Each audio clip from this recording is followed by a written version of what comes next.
In our last optimism-crushing episode of CNN Whitewashing Jihad, we watched Christopher Dickey and Brooke Baldwin fall out of this stupid tree and hit every single branch on the way down, only for them to bounce off the ground of the Nerf world they live in, sending them right back up to the top of the stupid tree, which they proceeded to once again fall out of, like some sort of demented twist on the myth of Sisyphus.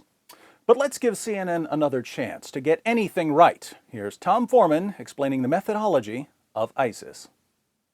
ISIS in many ways is something we've never really seen before. A really large, well-organized, well-equipped terrorist army.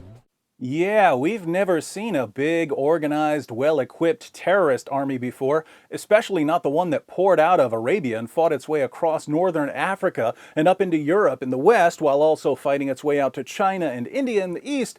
This is a completely new thing, like bell-bottom jeans.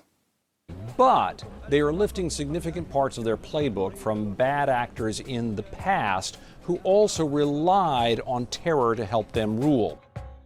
Wait, did he just admit that ISIS is following a playbook here? They are lifting significant parts of their playbook from bad actors in the past. Oh my goodness, finally CNN is acknowledging that ISIS is simply following a playbook. I can't wait for CNN to take us through this playbook and show all of us helpless viewers where ISIS is getting its tactics. Let us have it, Tom Foreman. For example, the Vikings, way back in the 8th century, were known for such frenzied and vicious attacks on the villages they went after that often people would simply lay down their arms or run away to try to avoid annihilation.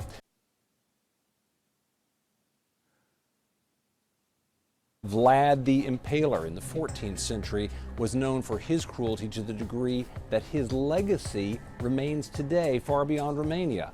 Vlad the Impaler? Let me see if I've got this straight.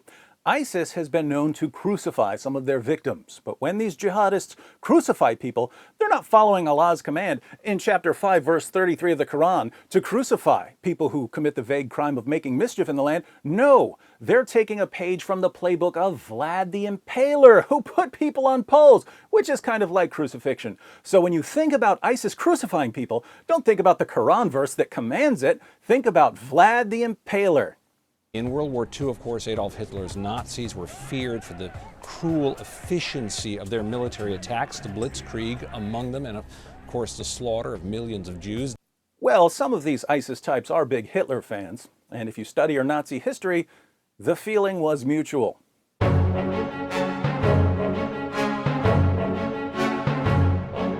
Joseph Stalin killed hundreds of thousands of his own people. These jihadists are quite the history buffs. Then the Khmer Rouge in the 1970s had a similar reign of terror against their own people.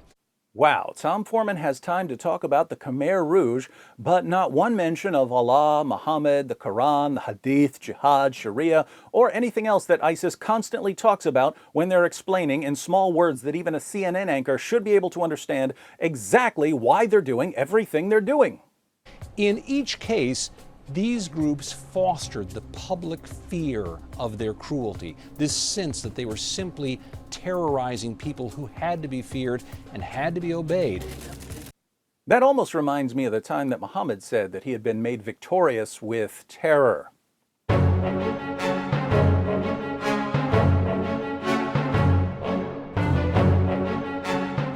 And now ISIS is doing the same thing through these videos being carefully placed on social media sites and shared around the world. You know what they're also putting in the videos and on social media? Direct quotations from Islam's most trusted sources showing that Muhammad and his companions did the same things. Here is the weakness in terrorism, however. It only works if the victims are complicit. And by that I mean it only works if the public will watch the videos, will agree to be terrorized, will live in fear. If the public does not do that, the significant weapon of the terrorist is diminished greatly. Here's the irony of Tom Foreman's little monologue. CNN put this video together, encouraging us not to be scared of terrorists, when the entire video is a paradigm example of being scared of terrorists. One of the primary goals of terrorists is to silence the opposition, so that even when given a perfect opportunity to honestly evaluate Muhammad's teachings, say after a series of terrorist attacks carried out by people quoting chapter and verse to make things as simple as possible, the opposition will simply change the subject and start talking about Vikings or Vlad the Impaler or Hitler or Stalin or the Khmer Rouge, anything but the actual cause of the actual terror being committed daily in the name of Allah. So Tom Foreman lectures us on being courageous while he sits there trembling in a pool of his own urine. Better luck next time, CNN. Let's see what other fruit falls out of the stupid tree. It's crap. Say what? It's crap. Come again? It's crap. Huh? It's crap. Huh? It's crap. 70 years ago. It's crap.